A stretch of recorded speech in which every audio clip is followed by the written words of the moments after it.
Halo teman-teman, kembali lagi bersama saya Pandu Wibawa. Pada kesempatan kali ini kita akan membahas latihan soal SKB Pranata Komputer tentang database. Baik, kali ini kita akan khusus membahas yaitu tentang database. Nanti ke depan kita akan membahas 10 soal beserta jawaban dan juga pembahasan. Namun sebelumnya jangan lupa subscribe, like, komen, dan share, dan juga tekan tombol lonceng agar mendapatkan notifikasi apabila ada update video terbaru dari channel kami.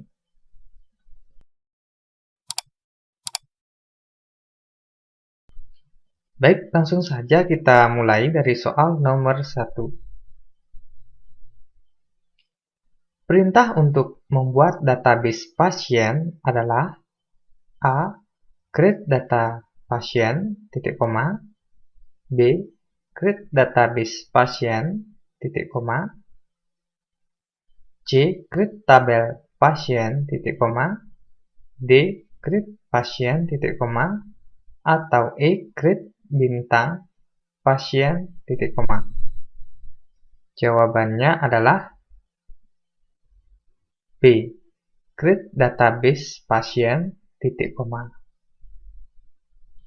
Nah, sintaks untuk membuat database pasien adalah create database pasien, titik koma.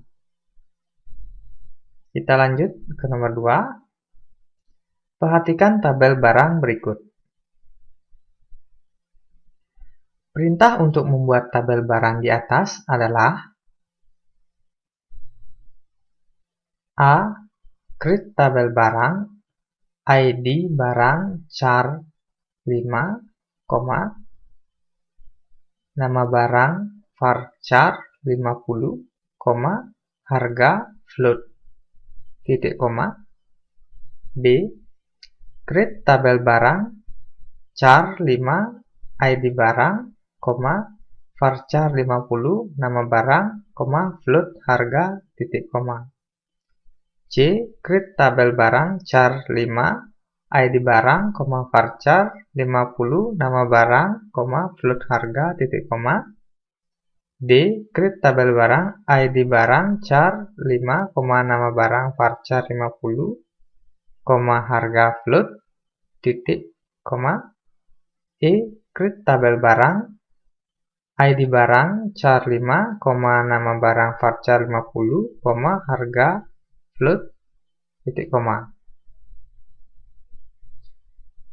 Jawabannya adalah A.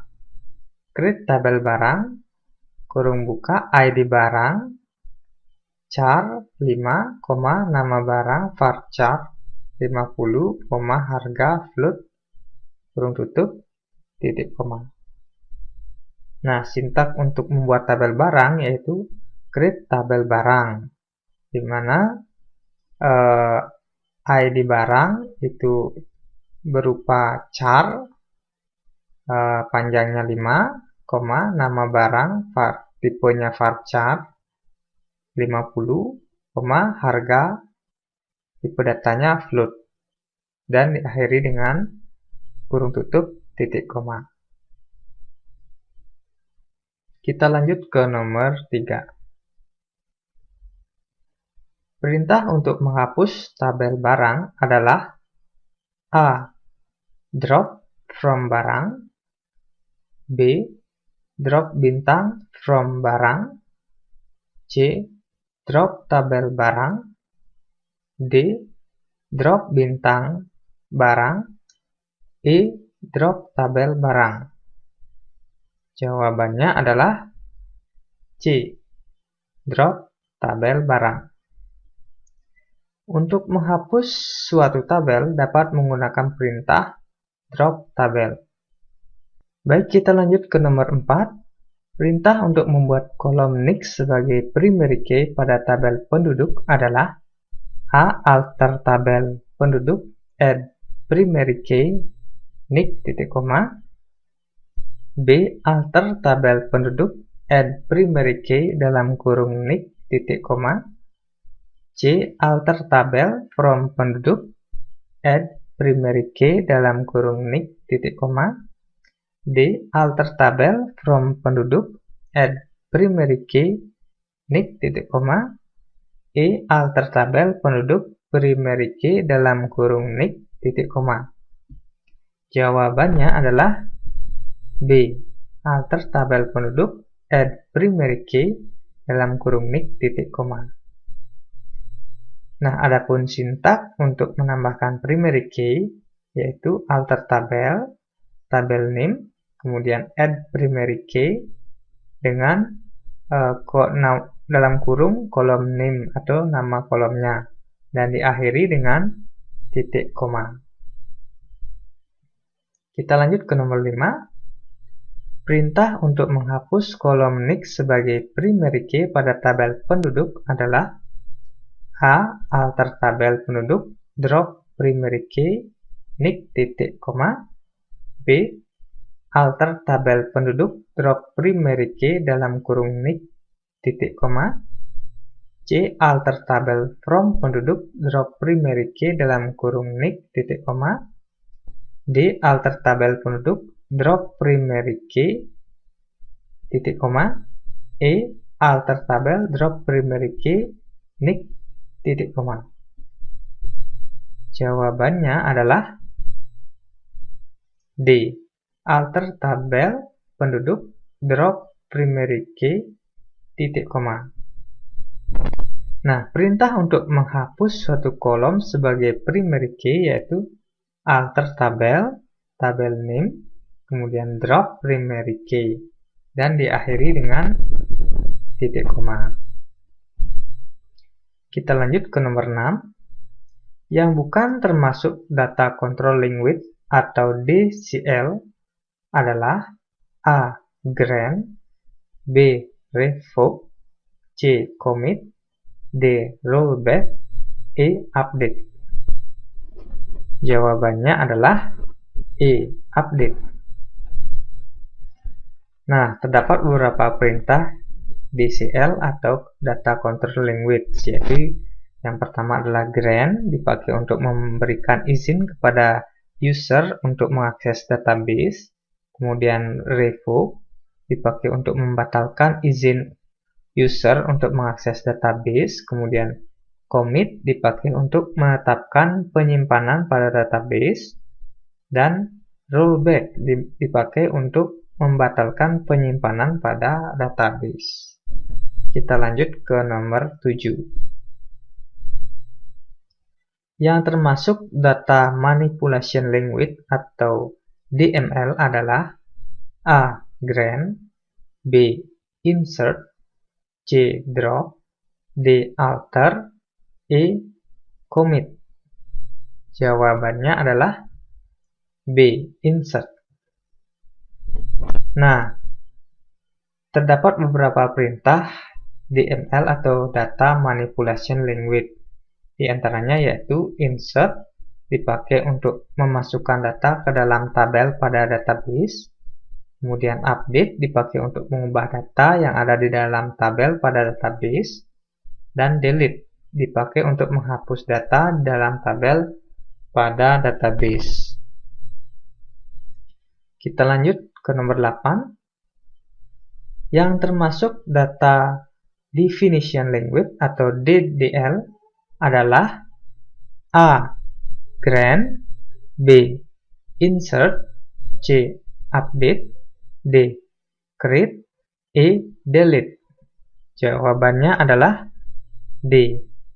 Create. Nah, data definition language yaitu ada beberapa, diantaranya adalah create, dipakai untuk membuat tabel dan database. Kemudian drop, dipakai untuk menghapus database dan tabel.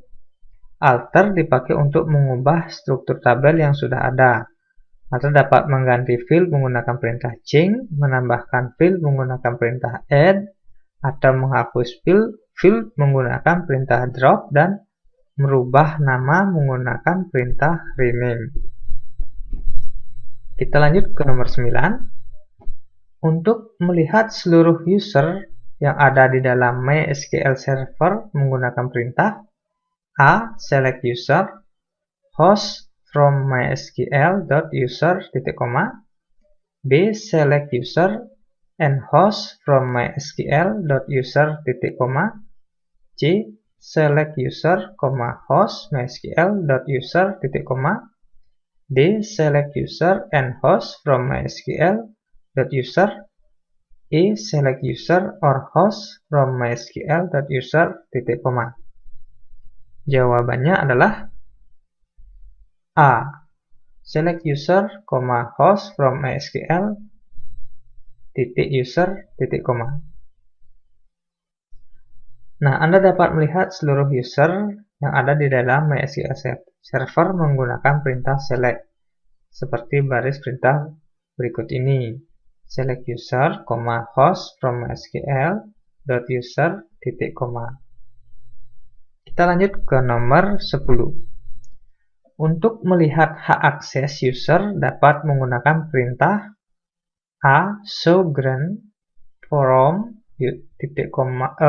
tanda petik user, host, B.